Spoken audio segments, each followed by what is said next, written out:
Quantas vezes já ouvimos uma história de arrepiar os pelinhos da nuca, e enquanto alguns acham que essa história é real, outros, mais céticos, acham que não. Eu sou a Jéssica Zanetti e esse é o Espíritos do Além, um podcast que trata de assuntos insólitos, misteriosos e sobrenaturais, sempre nessa ordem. Venha comigo porque hoje eu contarei uma história sobre uma casa mal-assombrada que se localiza em Gardner, Massachusetts. Então já deixem o número dos caça-fantasmas apostos nos seus celulares e preparem seus corações, porque hoje eu vou contar para vocês a história da residência de Sylvester Knowlton Pierce. Houve uma época em Gardner, Massachusetts, onde o renomado empresário Sylvester Knowlton Pierce ergueu um majestoso palácio, um testemunho da sua riqueza e prestígio, a S.K. Pierce Sons Furniture Company, que o tornou uma figura proeminente na sociedade e a principal responsável por Gardner, na década de 1920, passar a ser conhecida como Chair City, ou no bom português, a cidade das cadeiras, devido à proeminência no comércio de imóveis. E foi justamente por conta desse nome e prestígio na cidade que Pierce decidiu construir uma mansão que refletisse sua posição pública. Nossa história começa no século XIX, mas os eventos que tiveram início durante aquele século persistem até os dias de hoje. Mas antes de mergulharmos nos acontecimentos sobrenaturais que se passaram aqui, é necessário conhecer um pouco mais sobre a história dessa propriedade tão imponente primeiro. Então vamos voltar no tempo e começar nossa jornada na esquina da West Broadway e Union Street em Gardner, Massachusetts. A casa em questão é colossal, com cerca de 651 metros quadrados, 3 andares e um total de 10 quartos. Ela também está repleta de detalhes esculpidos à mão, que adornam cada centímetro da moradia, indo desde os rodapés até as paredes e o telhado.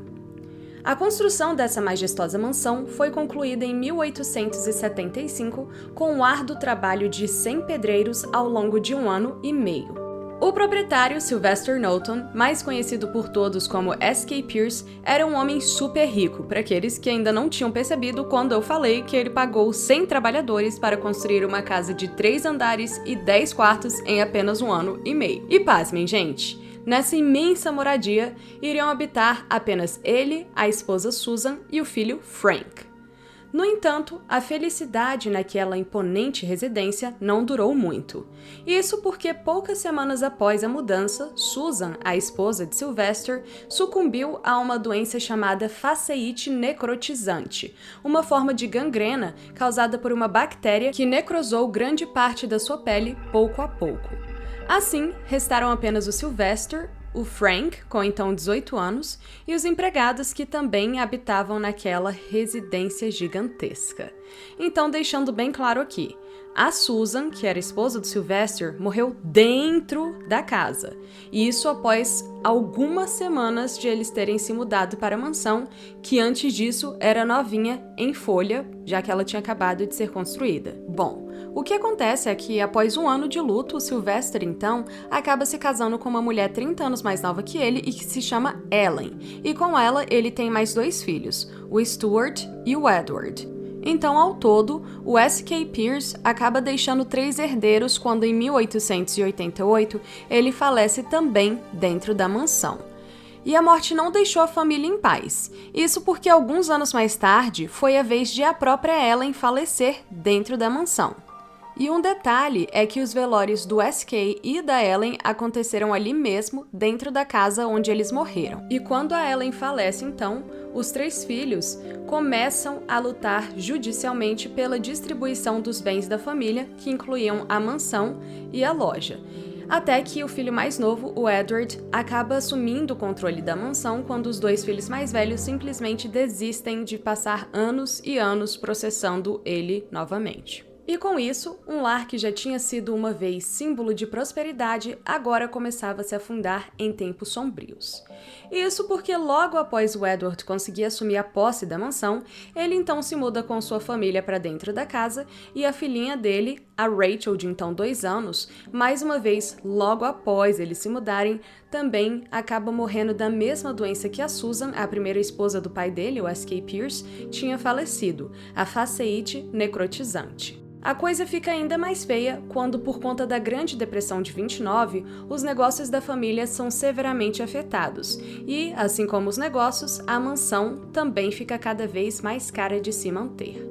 Pouco tempo depois, buscando conseguir um sustento com a mansão, o Edward acaba então transformando a casa em uma pensão, onde as atividades mais nefastas como bebedeira, jogos de azar e prostituição se tornam cada vez mais comuns durante a época da Proibição, que durou de 1920 a 1933 nos Estados Unidos. Só um adendo, durante a época da Proibição, todas essas atividades aqui, bebedeira, jogos de azar e prostituição, eram ilícitas, ou seja, ilegais nos Estados Unidos. Então, basicamente, essa mansão se torna, o quê? Um veículo para a máfia. Nessa época, justamente por conta dessas atividades ilícitas que estão sendo praticadas dentro da residência, começam a se espalhar alguns rumores de assassinato que teriam também acontecido dentro da casa. Por exemplo, dizem as más línguas que uma prostituta foi estrangulada no infame quarto vermelho, localizado no segundo andar da casa, enquanto um hóspede que era ex-combatente da Segunda Guerra Mundial, chamado Eino Saari, de então 49 anos, queimou até a morte na suíte Master em 1963. Então, se diz por aí que a causa da morte dele foi combustão espontânea, que teria sido ocasionada por ele estar bebendo e fumando em cima da cama. Mas, incrivelmente, pouquíssimo dano foi causado ao quarto em si, e o único objeto que se queimou foi a cama, o teto onde ela estava e o próprio Eino, no caso, que estava sobre a cama. Alguns rumores de assombração também incluem um menino que teria sido afogado no porão da casa. Então, gente, vocês veem que existem várias mortes que aconteceram ligadas à casa, Outro episódio super light, porque é isso que eu gosto de trazer pra vocês. Se não é pra ter coisa pesada, eu nem me dou ao trabalho, não? Apesar de seus melhores esforços, o Edward é forçado a vender a mansão em 1965 e ela finalmente sai da posse da família Pierce. Só que ele não queria vender essa propriedade para qualquer pessoa. Então, um amigo dele, um artista bem rico na época chamado Jay Stammerman, acaba comprando a residência. E o Edward agora acaba alugando um quarto no porão da mansão. Então, ele basicamente vira um inquilino na mansão que o pai dele é quem tinha construído anos antes. Bem triste isso, gente? E como muitas histórias que começam com a grandeza, essa aqui acaba tomando um rumo mais sombrio e os eventos que começaram no fim do século XIX desencadeiam reações inexplicáveis na residência que persistem até a atualidade. E como essa casa é bem antiga e várias pessoas já moraram ali, ao longo dos anos, por exemplo, moradores da residência, vizinhos e até mesmo visitantes já relataram atividades paranormais, que incluem vozes, aparições completas, móveis que se mexem sozinhos, portas batendo e até mesmo um rugido de leão que parece ecoar pela casa. E dizem que esse rugido é o espírito do próprio S.K. Pierce manifestando seu desagrado pelo que foi feito com sua mansão. Algumas pessoas já até relataram ter sentido mãos pressionando contra elas e tentando empurrá-las escada abaixo. Mais um aí com o espírito de Nazaré, Só para referenciar o episódio de True Crime que a gente cobriu no episódio anterior. Então, se você ainda não ouviu, vai lá e escuta depois desse daqui. #propaganda, porque, gente, é isso. Eu sou assim, me aceitem, ok? Ele gosta. Bom, alguns investigadores paranormais, incluindo equipes de programas de televisão como Ghost Hunters e Ghost Adventures, também já visitaram a mansão para tentar desvendar alguns de seus segredos. Diversos livros também foram escritos documentando experiências de antigos proprietários e a casa foi considerada a segunda residência mais mal-assombrada de Massachusetts e a 9ª residência mais mal-assombrada dos Estados Unidos como um todo. E agora eu vou começar a contar para vocês alguns dos relatos mais assustadores que aconteceram naquele lugar. Então, sem mais delongas, vamos lá! O Jay Stammerman acaba investindo $100 mil na mansão desde que ele a adquire em 1965, só que do nada, em 1980, ele simplesmente abandona a casa. E a mansão permanece abandonada por cerca de 20 anos. E já no século XXI, Mark Suzanne Vaux compram a casa por $155 mil, então super barato para uma mansão gigantesca, né? E antes deles se mudarem, eles contratam uma equipe que renova o lugar inteirinho e o moderniza. E no último dia de trabalho dessa equipe, o mestre de obras vira para o casal e fala para eles que eles deviam chamar um profissional para checar algumas coisas na residência. Aí quando eles perguntam que tipo de coisa, o mestre de obras simplesmente vira pra eles e fala assim: "Ah, cara, sei lá, eu tô ouvindo umas coisas estranhas aqui dentro dessa casa desde que a gente tá trabalhando aqui." Inclusive é nessa que o Mark e a Suzanne acabam descobrindo que o mestre de obras tinha duas sobrinhas que eram médiums. Eles então pedem para que o mestre de obras traga essas meninas pra casa e ele traz. E após elas investigarem a residência, elas dizem então para o Mark e pra Suzanne que tinham ali 3 espíritos dentro da casa. Um garotinho, o Eno, que morreu no incêndio, e a Mary Cornwell, que não tinha morrido dentro da casa, mas que por anos havia sido a governanta da família Pierce. As médiums também falam que a Mary tinha relatado que aquela casa era o único lugar onde ela encontrava paz e que ela sentia que era o lar dela, e que por isso ela estava ali dentro. O Mark e a Suzanne então vão até a biblioteca da cidade e acabam encontrando um obituário da Mary Cornwell, confirmando o que as médiums tinham falado sobre ela ser uma governanta da família Pierce.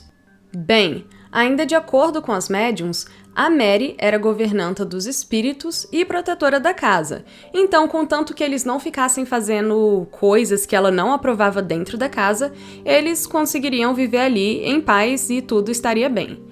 Então, já que o Mark e a Suzanne mesmo estavam de boa com toda essa história e não estavam sentindo nada demais dentro da casa, eles só seguem o baile e continuam vivendo na fé, na moral, na humilde, buscando só sabedoria, né? Como diria o Charlie Brown. Eles nem mesmo falam nada pra ninguém da vizinhança sobre o que tinham descoberto sobre a casa. Só que bem na frente da residência tinha uma pizzaria. Sim, gente, terrível isso, né? Não, brincadeira. Bom, o que tem essa pizzaria, Jéssica? Bom, teve um dia que o Mark foi até a pizzaria, né, comer uma pizza. Enquanto ele tava ali aguardando a pizza e comendo, ele acaba fazendo amizade com um homem chamado Bill Wallace. Conversa vai, conversa vem, aí o Mark chama o Bill pra dar uma olhada na casa dele. E só um adendo aqui, né, as pessoas naquela comunidade eram super curiosas pra ver dentro da casa, porque a casa chamava atenção. Era uma casa imponente, era uma casa bonita, era uma casa grande, então, tipo assim, todo mundo queria ver dentro dessa casa. Aí o Bill aceita. Ele vai até a casa e quando eles chegam no 3º andar da residência, o Bill começa a ter meio que uma espécie de ataque cardíaco. E o Mark fica desesperado, né, gente? O cara leva o homem pra casa dele, ele começa a ter um ataque cardíaco lá e o Mark não sabe o que fazer. Imagina... Eu, nesse momento, se fosse minha casa, né, estaria pensando, caraca, onde que eu enterro o corpo desse homem? Eu estaria pensando, nossa, onde foi que eu deixei o meu celular? Eu tenho que chamar uma ambulância. É claro, eu não pensaria em mais nada. Mas enfim, dali a um tempo, né, o Bill então se recompõe e explica pro Mark que 6 anos atrás, no caso, antes, né, porque ele tá contando a história, ele tinha passado por uma cirurgia e teve uma experiência de quase morte. Na verdade, foi uma experiência de morte mesmo, porque por alguns segundos ele morreu na mesa de cirurgia. E quando eles conseguiram reviver o Bill, ele passou a ver coisas que ele não via antes. Inclusive, ele passou a ver o terapeuta dele que estava morto um tempo inteiro no filme. Só que não, esse negócio do terapeuta aí é zoeira. Mas ele via gente morta mesmo. Bom, enfim, aquele ataque do coração que tinha acontecido ali na frente do Mark era o que na verdade acontecia toda vez que o Bill estava prestes a ver um fantasma. Aí do nada, né, o Bill explica essa história inteira e ele aponta para uma porta atrás do Mark e fala: "Ela sabe que você sabe que ela tá aqui." Até arrepiei aqui. Bom, aí o Bill continua e fala o seguinte, tá ainda arrepiado aqui. Mas ele fala: "Ela acabou de falar pra mim que você precisa saber de 3 coisas. 1. Ela não gosta que o cachorro fique vagando livremente pela casa, porque o Sr. Pierce nunca teria permitido algo assim. 2. Fique esperto, porque você tá prestes a ter um problema com um cachorro grande e caramelo. E uma menina morena, então cuidado com o cachorro perto dos seus filhos." Nesse momento, o Mark nem espera pra ouvir qual que é a terceira coisa. Eu teria expulsado esse cara da minha casa, né? Mas ele não expulsa. Ele só vira pro Bill e fala assim: "Cara, como que você sabe que eu tenho cachorro grande e caramelo?" E o Bill aponta pro chão, e fala assim: porque eu tô vendo ele agora lá no porão. O Bill, ok, adquiriu poderes especiais depois da cirurgia dele, né? Mas vamos lá, tá? Aí o Mark pergunta qual que é a terceira coisa. Olha isso, gente. Ele pergunta qual que é a terceira coisa. É assim, não satisfeito, né, em saber que a casa tá assombrada, cheia de fantasmas, que esse cara aqui consegue ver pela porcaria do chão, né, um cara assim que tem visão de raio-x, com certeza tava vendo a mulher do Mark pelada por aí, só isso que eu vou falar, tá? Aí ele fala assim: e qual que é a terceira coisa, Bill? E o Bill fala: tem alguma coisa nessa casa que ela não tá gostando. E ela não sabe o que é. Ela só me diz que sabe que é uma coisa plana, tipo como se fosse um documento ou algum pedaço de papel que faz ela ficar muito desconfortável por causa da energia dessa coisa. E ela só sabe que é algo que tá no porão. Enfim, pra vocês entenderem aqui basicamente o que tá acontecendo, a Mary Cornwell, a governanta fantasma, pediu pro Bill transmitir todas essas informações pro Mark. E assim, ela mesmo é bem útil, tá? Ela reclamou do cachorro? Reclamou, né? Mas a função dela, afinal de contas, é manter a casa. Então, assim, algo tinha que ser dito, né? Não estou aqui reclamando da fantasma de forma alguma, ela é uma fantasma muito útil, tá? Bom, depois que o Bill vai embora então, né? Provavelmente ele foi expulso pelo Mark, só dizendo. Só que não, ele não foi expulso, ele só vai embora mesmo, né? O Mark e a família toda dele começam a procurar esse tal documento sobre o qual a Mary tinha informado a ele. Eles então vão todos pro porão e assim, eles tinham ali um monte de móveis e objetos dos quais eles ainda não tinham se desfeito. E por que eles não tinham se desfeito desses objetos?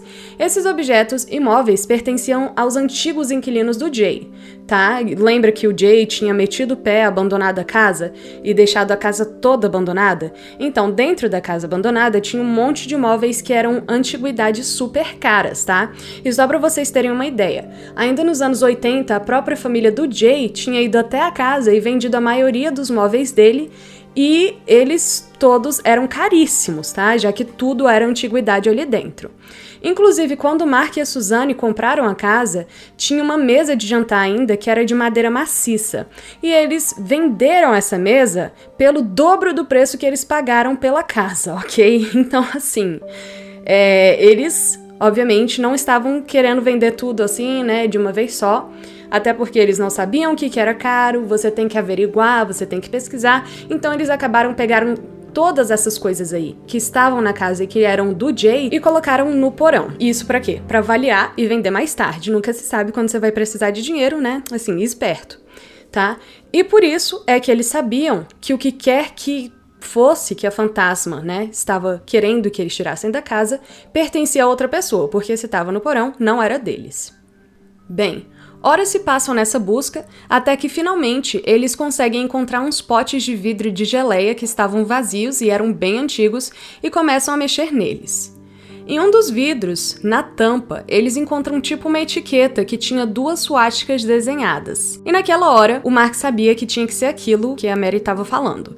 Então ele leva esse pote para fora e quando ele chega no batente da porta, ele nem sai, um vento violentamente assopra a etiqueta pro lado de fora da casa. E 2 semanas mais tarde, o Mark recebe uma ligação do Bill. E o Bill fala pra ele que um cachorro caramelo gigante tinha mordido a filha do Bill. Ou seja, a Mary estava dando avisos pro Mark e pro Bill também, tá? Então, como eu tô falando, essa mulher é super útil. Super útil. Uma fantasma camarada, né? Que nem o Gasparzinho. Bom, os Von, então, continuam morando ali, naquela casa, na paz, até 2006, quando, na verdade, nada acontece. O Mark e a Suzanne se divorciam, e aí eles têm que colocar a casa mais uma vez à venda. Então, assim, eles viveram pacificamente com todas essas entidades por anos e anos. E é aí que a casa é vendida por $180 mil para Edwin Gonzalez e Lilian Otero. E esse casal, eles têm uma experiência bem diferente para contar do que a que os Vaux tiveram na casa. Assim como os Vaux, eles não sabiam que a casa era assombrada quando eles a compraram. Porém, diferentemente dos Vaux, o mestre de obras deles não falou nada sobre ter 2 sobrinhas médiums e, infelizmente, eles acabaram descobrindo de uma forma bem diferente que a casa era de fato mal assombrada. ok? A Lillian, que é a nova compradora, não acreditava em fantasmas quando eles se mudaram para a residência, mas já o Edwin, ele era meio que agnóstico em relação a fantasmas, ou seja, ele nem acreditava e nem não acreditava. Mas ele comprou a casa meio que já no muro, isso porque, enquanto a Lillian super queria aquela casa, era a casa dos sonhos dela, né? O Edwin mesmo, ele não gostava da ideia de comprar uma casa gigante, super antiga, em que provavelmente eles teriam que investir um monte de dinheiro. Então ele já não ficou muito feliz com a compra, tá? E isso, né, porque eles compraram a casa em novembro de 2008, ou seja, já era outono, estava ficando frio, e as paredes não tinham nenhum material de isolamento térmico, só para vocês verem o grau dessa casa. Ou seja, literalmente o grau, né, porque eu tô falando que ela vai ficar fria, então eu estou falando de graus Celsius, óbvio.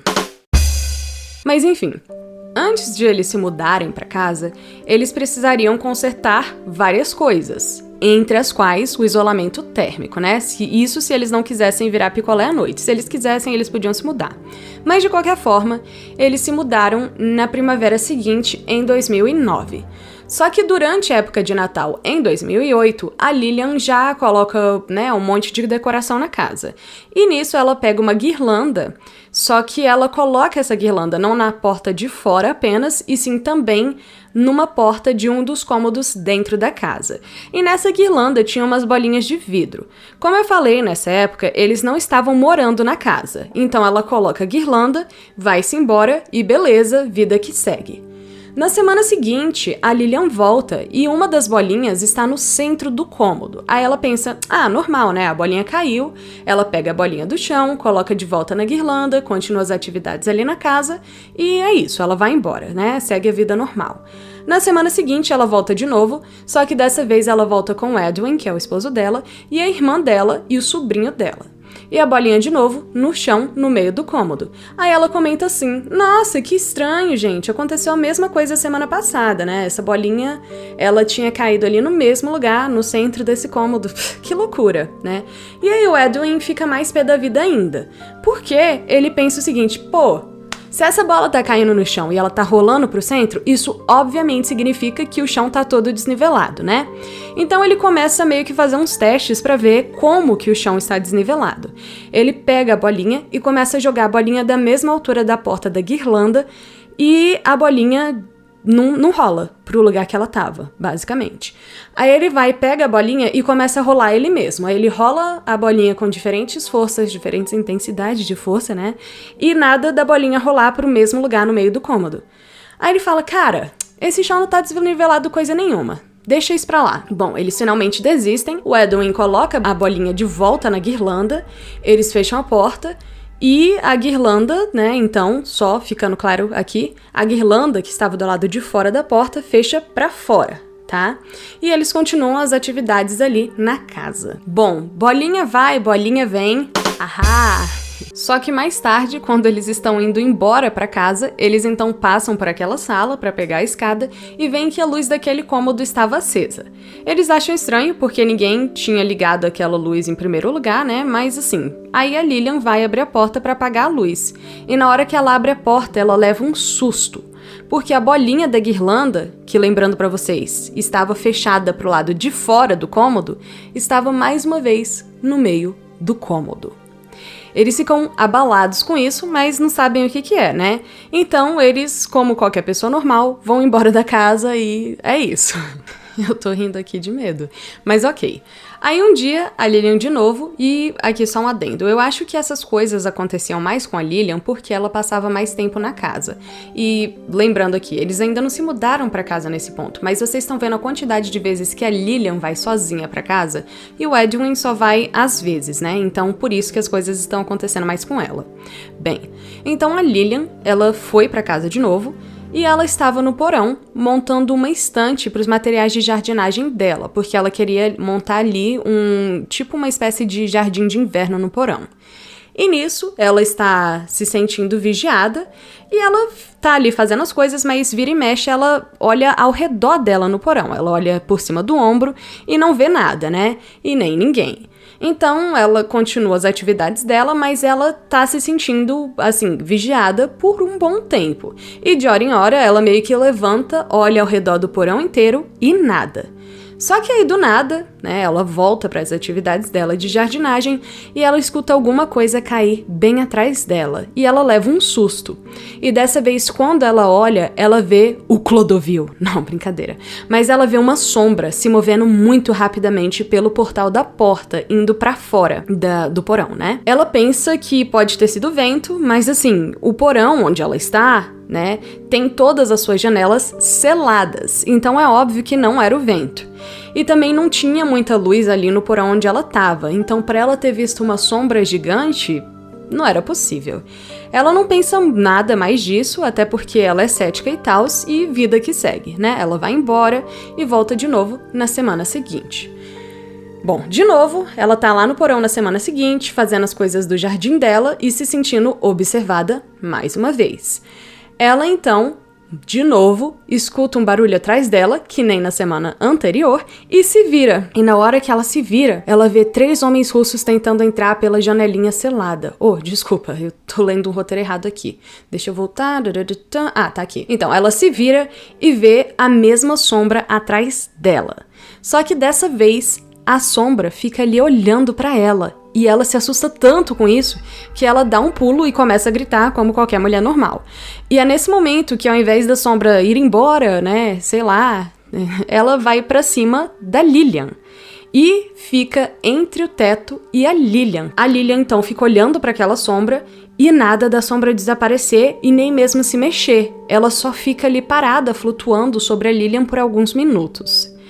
E a partir daí, que a Lillian sabe com certeza que essa casa é mal assombrada. Eu já li, a bolinha caiu a primeira vez, meu Deus, eu escolho Deus, né? Mas é isso. Na verdade, não, eu acho que eu teria chamado a polícia se a bolinha caiu a primeira vez. Mas assim, na segunda, na terceira, eu falo, então, né, o que é uma casa? Vamos vender, vamos morar na Cracolândia, mas essa sou eu, né? Bom, gente, só pra vocês terem ideia, eu tô narrando esse episódio aqui, é dia, tá? São 2h51 da tarde, tem um sol lá fora e eu tô morrendo de medo aqui. Eu vou ter que sair daqui a pouco pra fazer outra coisa, sei lá, assistir uma série de comédia, porque não tá dando pra mim. Mas é isso, né, gente? É a vida, né, pra pessoa que grava episódio de podcast mal assombrado. Principalmente porque eu escrevi o roteiro disso ontem à noite e eu tava morrendo de medo, mas ok. Bom, é a partir daí, então, de novo voltando, que a Lillian sabe que a casa é mal assombrada. Mas ainda assim, ela simplesmente se muda com Edwin pra dentro da casa, né? Porque afinal de contas eles tinham gastado $180 mil comprando aquela casa. Os eventos começam a se intensificar a partir daquele ponto, e tem essa noite especificamente que o Edwin e a Lillian estão dormindo.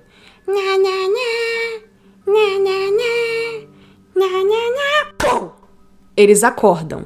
Porque eles escutam a porta do quarto deles, que estava aberta, fechar sozinha violentamente, ok? E a batida é tão alta, mas tão alta, que eles acordam super assustados, né? E detalhe, só abrindo um adendo aqui, quem é que dorme de porta aberta, né?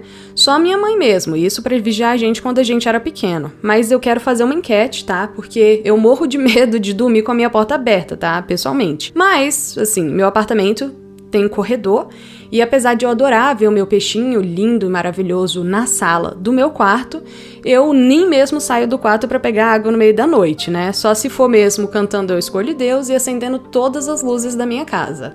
Mas eu vou fazer uma enquete aqui, né, no episódio, e ver quantos de vocês dormem com a porta do quarto aberta. Inclusive, então, pode parar agora o episódio, dar um pause e vota na enquete aí, gente, eu quero saber. E se você dorme com a porta aberta, eu quero saber a razão pela qual você dorme com a porta aberta, porque talvez você tenha que ir no psiquiatra. Assim, só falando isso, né? Quem sou eu pra julgar? Julgando horrores. Bom, enfim. Depois desse monólogo super longo e totalmente desnecessário, voltamos agora com a nossa programação normal. Bem, eles estavam dormindo na cama, acordam com um baque na porta, que estava aberta, né? E a porta dá um baque porque ela tá fechando sozinha. E esse baque era tão violento, mas tão violento, que o Edwin, na hora, até chegou a pensar que alguém tinha entrado na casa e começou a vasculhar a mansão de cima a baixo. Só que, obviamente, ele não encontrou ninguém. E nenhuma das portas, nem as portas laterais, nem a porta de trás, nem a porta da frente, apresentava sinais de arrombamento. E é aí que ele volta pro quarto para falar pra Lillian que não tinha ninguém aí, quando, do absoluto nada, a porta do closet começa a fechar bem devagarinho. E quando ela chega no meio, pô, ela fecha numa porrada violenta, a mesma porrada violenta que a porta deles tinha fechado alguns minutos atrás. Ele tá se preparando, né, pra dar uns paranauê em quem quer que estivesse dentro daquele closet e abre a porta rapidamente. Mas, gente, não tinha ninguém ali dentro. E claro que não tinha, né? Porque é uma casa mal assombrada. Mas ok. Só que, gente, esse nem foi o incidente mais estranho. Porque simplesmente teve esse dia que o Edwin acordou e a Lillian estava andando de um lado pro outro do quarto e agindo super estranhamente. Ela tava até cantarolando e olhando pro canto do quarto. E o Edwin achou que aquilo não era normal e não tinha nada a ver. Até porque nunca, nesses anos que eles eram casados, ele tinha nem ouvido a Lillian cantarolar na frente dele. Então ele vira pra ela e fala: "O que foi? Tá tudo bem?" E ela não responde, ela simplesmente sai do quarto. E ele pensa: "Nossa, né? Que estranho, gente. Mas é isso, fazer o quê? Vida que segue." E aí ele sai da casa e vai pro trabalho. Ótimo marido, né? Gente, inclusive, seja um marido tão bom assim, só que não. Então ele trabalha, volta pra casa e não vê a mulher dele mais pelo resto do dia. Aí, bem no finalzinho da tarde, ele finalmente pensa: "Nossa, que estranho, né, cara? Cadê minha mulher?" Aí ele vai e anda até a garagem, vê que o carro dela tá lá e fala: "Bom, com certeza ela tá em casa então." E é aí que ele começa a procurar a Lillian pela casa, finalmente. Ele, então, encontra a Lillian no porão, no jardim de inverno, né, que ela tinha setado ali, cavando a terra no jardim com as roupas formais de trabalho que ela chegou da rua. Então imaginem assim, uma mulher vestida com o terno da Calvin Klein branco, né, e sapatos da Louis Vuitton, toda coberta de terra. Era Lillian isso, gente. Aí ele pensa: "Nossa, que estranho, eu acho que a minha esposa nunca faria isso." Mas aí ele vira pra ela e fala: "Amor, tá tudo bem? O que você tá fazendo?" E ela vira pra ele e fala: "Me deixa terminar, saia daqui!" E ele, como uma pessoa normal, só que não, porque uma pessoa normal jogaria água benta nessa mulher nessa hora e chamaria um padre, pelo amor de Deus. Bom, ele, como uma pessoa anormal, então, volta lá pro escritório dele lá em cima e é isso, né? Vida que segue. Depois de um tempo, ele tá na sala, assistindo TV, e finalmente a Lillian sobe e entrega uma coisa na mão dele. E ela fala toda feliz: "Olha, eu encontrei um pedaço de uma pelve humana." E entrega um osso na mão dele.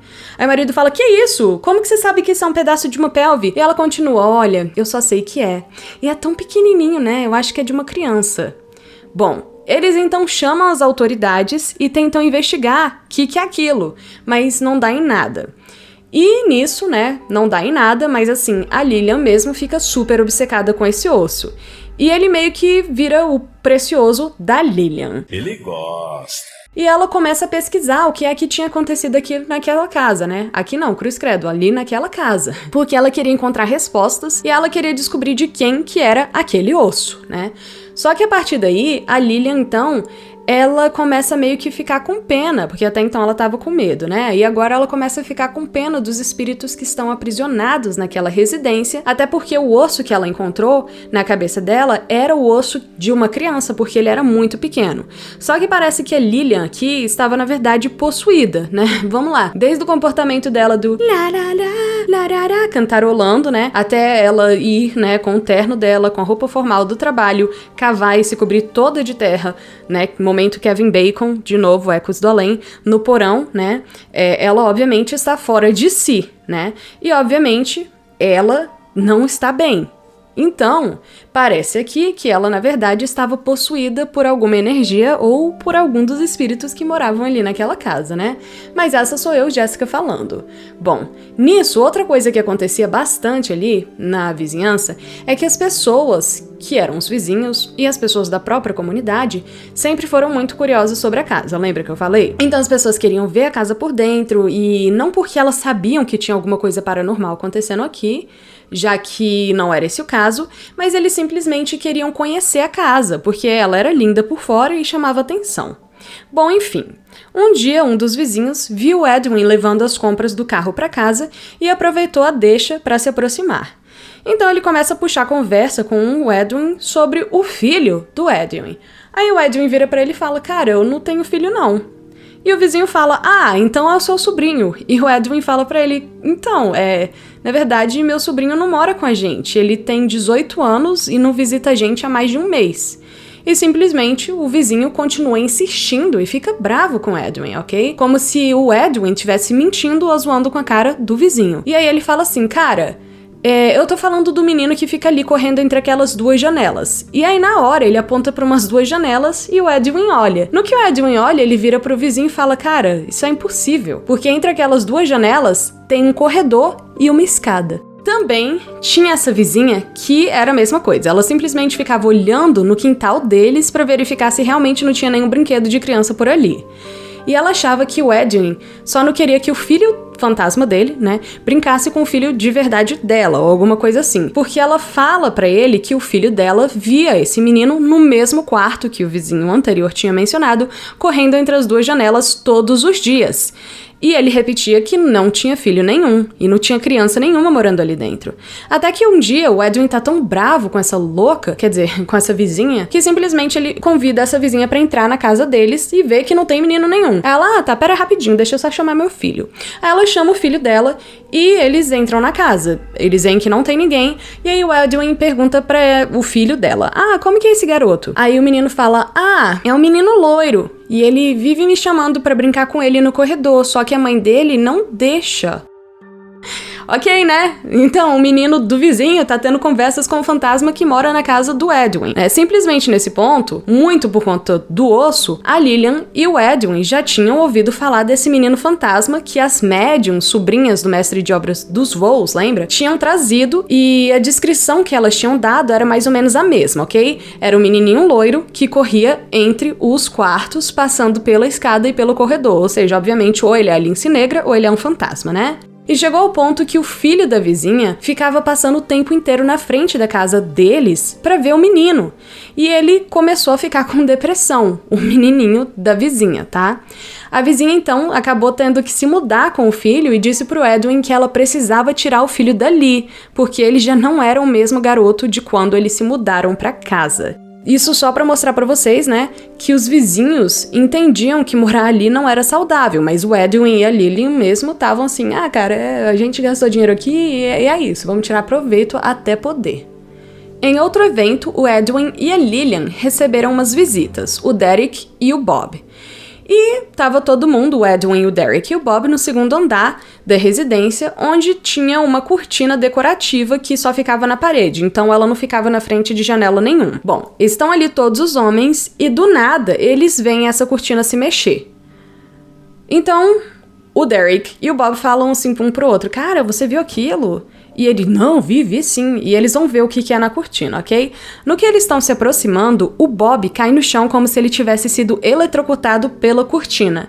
E o Edwin e o Derek começam a, então, tentar carregar o Bob pro primeiro andar da casa pra meio que deitar ele num sofá ou alguma coisa. By the way, um parêntese aqui, tá? Eu sinto que isso é meu dever te informar. Caso você veja alguém se eletrocutar na sua frente, ligue para o serviço de emergência e, sob hipótese alguma, dê água para essa pessoa. Lembrem-se que a água que a gente bebe, no caso, né, ela é cheia de minerais e, por isso, ela conduz corrente elétrica. Então, não deixe que a pessoa beba água, ok? Depois desse aviso, então, voltando aqui. Parece que o Bob tinha se eletrocutado, o Derek e o Edwin, então, pegam ele e tentam levá-lo para o primeiro andar. E, né, enquanto eles estão ali na escada descendo, a Lillian vê essa cena e tenta vir ajudá-los. Só que quando ela toca no Bob, ela também parece ter levado o mesmo choque. E, de novo, o marido pergunta se ela tá bem. E ela fala que, não, eu tô bem sim, eu só preciso me deitar um pouco. Nisso, ela se deita no sofá da sala e os amigos do Edwin vão embora depois de verificar se estava tudo certo com o Bob. Então, assim, eles ficam ali por um bom tempo, umas horas ainda, né? Aí eles, cara, aqui tá tudo certo, tá? O que aconteceu? Não foi nada não, tá tudo bem. E nisso, nesse tempo todo, a Lillian tá lá dormindo no sofá da sala, ok? O Bob e o Derek vão embora E aí o Edwin tá indo pra cama, né? Já é noite. E aí ele vai e passa no sofá da sala pra pegar a Lillian e levá-la pra cama. Só que ele fala, amor, você vai vir pra cama? E ela, não, hoje eu vou dormir aqui mesmo. E nisso ele sobe e a Lillian só acorda 3 dias depois do incidente, com uma batida na porta que veio de uma amiga dela que tinha vindo visitar a casa. Aí a Lillian, com toda razão, fica pé da vida com o Edwin e pergunta pra ele por que ele não tinha acordado ela durante esses 3 dias. E é aí que ele fala pra Lillian que toda vez que ele, Edwin, acordava no quarto deles, ele via uma mulher de cabelo preto e camisola branca no quarto, olhando pra janela e chorando. E quando ela olhava pra ele chorando, ele começava a chorar. E ele não se lembrava daqueles dias direito, do que tinha acontecido. Ele lembrava que ele tinha se levantado, mas ele não lembrava porque que ele não tinha ido acordar a mulher dele, tá? Ele só se lembrava da mulher chorando no quarto. Ou seja, qualquer que tenha sido aquela coisa que se apossou do Bob, essa mesma coisa passou tanto para ele quanto para Lillian. E eles dois ficaram numa espécie de transe durante 3 dias. Sinistro isso, né, gente? Bom, naquela mesma noite, ao ir pra cama dela, a Lillian se deita e começa a gritar, tira ela de mim, tira ela de mim! E fica gritando isso repetidamente, até que o Edwin finalmente chega no quarto e toca na Lillian. E ela finalmente para de gritar quando ele toca nela. Ela tinha tido uma paralisia do sono, só que ela estava acordada, tá? Mas aparentemente ela conseguia gritar durante essa paralisia. E ela disse que tinha uma mulher em cima dela. Ai, né? Já tô arrepiada de novo. Quer dizer, eu tô arrepiada durante o episódio inteiro. Por isso que eu tô fazendo muita piada nesse episódio, gente. Porque eu não consigo, tá? Bom, eles então começam a chamar pessoas pra conduzirem investigações paranormais ali na casa. E a própria comunidade começa nesse ponto a ficar interessadíssima nos eventos que estão se passando ali. Eles meio que abrem pro público e começam a falar pro público que tinha umas coisas paranormais acontecendo, né? Até porque todo mundo que ia na casa, amigos, convidados, meio que relatava que tinha umas coisas ali estranhas, tipo o menininho da janela e coisa assim. Bom, assim, todo mundo já queria entrar na casa de qualquer forma, né? E simplesmente o pessoal ainda estava entrando para conduzir essas investigações paranormais, então assim, um monte de gente da comunidade começou a vir dentro da casa de boas. E aí um dia, adivinha quem apareceu na casa? O Christian Grey. Não, brincadeira. O Bill Wallace, o amigo do Mark, lembra dele? O ex-morador da casa? Então, no caso, o Mark é o ex-morador da casa, o Bill era o amigo, tá? Então o Bill está ali andando pela casa, né? E aí ele chega na cozinha, onde ele encontra a Lillian. E é nesse momento que ele vê uma mulher com cabelo preto, com a mão dela no ombro da Lillian. E essa mulher estava sorrindo para ele sinistramente. Ele então vira calmamente para Lillian e fala: ela ainda tá aqui com vocês precisam sair dessa casa. Ele fala isso calmamente, né, porque isso é assustador pra c****. Mas enfim, ele não queria assustar nem a Lillian e nem o Edwin. E ele precisava avisar a eles que tinha uma espécie de encosto ali que estava relacionada a Lillian. E ele até chega a falar que essa mulher parecia um pouco com a Lillian, só que ela era muito mais velha e ela era meio acabada, assim, sabe? Tipo assim, não meio acabada, mas ela era acabada, tipo, parecia mais velha, cansada, exausta e ainda tava com esse sorriso macabro. Bom, gente, eu cheguei a um ponto aqui que eu não quero mais contar mais nada que aconteceu nessa casa, porque eu tô com medo. E assim, os outros eventos não são tão assustadores. De verdade, eu separei os eventos mais assustadores que aconteceram ali, mas só vamos dizer que vários investigadores paranormais chegaram a frequentar aquela casa, várias pessoas que são médiums, né? E um monte de gente alega ter visto diversos fantasmas. Além dos 3 que a gente tinha citado, a Mary Cornwell, o Wayne Saro e o menino, eles também citaram alguns fantasmas no porão, no quarto vermelho e no sótão. Só vamos dizer que eles saíram da casa correndo, o Edwin e a Lillian, depois que o Bill falou aquilo pra eles, né? Mas eles não venderam a casa de imediato não, ok? Eles só decidiram vendê-la anos mais tarde, em 2015. E eles acabaram vendendo a residência, que nem mesmo foi vista antes de ser comprada, para um casal que era da Nova Jersey. E eles venderam essa casa por $315 mil. Então, pelo menos, todo o trauma que eles passaram por ali foi recompensado, porque esse dinheiro aí, né, é mais do dobro. Não, mentira, não é mais do dobro, mas assim, eles pagaram 180 mil e eles venderam a casa por 315 mil. É um preço aceitável, né? Então, em 2015, esse casal, os Contes, adquiriu a propriedade e reformou tudo, visando restaurar a glória vitoriana da residência e, ao mesmo tempo, revitalizar o local e abrir as portas para o público. E isso porque eles transformaram a residência numa espécie de museu mal-assombrado e, hoje em dia, você pode até pagar para fazer uma tour que dura cerca de 1 hora. E dizem que a parte mais aterrorizante da tour é o porão. Porque além dele ter sido o cenário dessas histórias macabras que eu contei pra vocês e ter sido o lugar onde a Lilian encontrou aqueles ossos, né? Ele basicamente foi transformado em uma atração que combina um mundo assombrado e paranormal, onde a escuridão revela mistérios e terrores indescritíveis. Mas e vocês? Têm coragem de ir nessa mansão fazer a tour? Acreditam nos relatos que se passaram em Gardner, Massachusetts? Tem histórias de assombração ou lendas urbanas que aconteceram com você ou na sua região? Então enviem um e-mail para espiritosdoalém.podcast@gmail.com e tenham sua história ou lenda contadas aqui. Se vocês quiserem saber mais sobre essa casa e como visitá-la, vocês podem conseguir informação no site que eu vou falar a seguir. skagavictorianmansion.com. Então fica SK hauntedvictorianmansion.com. Eles têm tours todos os dias da semana, tipo, incluindo sábado e domingo, e os ingressos custam $27 por pessoa se vocês tiverem interesse. Você tem coragem? Eu com certeza não tenho, né? Não consegui nem contar o relato aqui, quanto mais ir lá. Bom, então, gente, não deixem de responder a enquete desse episódio. Lembra, se você dorme com a porta aberta do quarto ou se você é uma pessoa normal. E se você dorme com a porta aberta, me diga por quê, tá? Eu vou ficando por aqui, mas lembrem-se, se vocês forem se mudar para uma casa vitoriana, leve o mestre de obras que te informe se a casa é assombrada ou não.